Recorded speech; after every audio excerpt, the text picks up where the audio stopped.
कायद अवाम ने अपने जान का नजराना पेश किया। मेरे 2 भाई शहीद हुए हैं। जो अवाम की तकलीफ है वो मेरी तकलीफ है। विसरी न सगंदियां हर के हर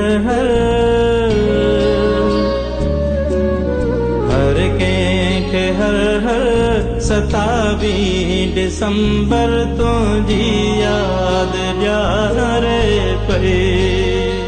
शहीद जमहूरियत अॻूणी वज़ीर आज़म शहीद राणी मोहतरमा बेनज़ीर भुट्टो के 27 दिसंबर योम शहादत के मौके ते सुर्ख सलाम पेश करियूं था, जे पंहिंजे मुल्क ऐं क़ौम लाइ पंहिंजी जान जो नज़रानो ॾिनो। APP चेयरमैन बिलावल भुट्टो ज़रदारी ऐं मरकज़ी क़यादत के मोहतरमा बेनज़ीर भुट्टो जे नक्शे कदम ते हलंदे बिना के फ़र्क़ जे अवाम जी ख़िदमत करण ते संदन के सलाम पेश करियूं था।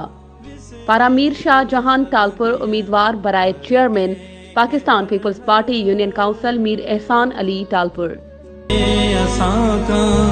विसरी न सगंदियां हर के हर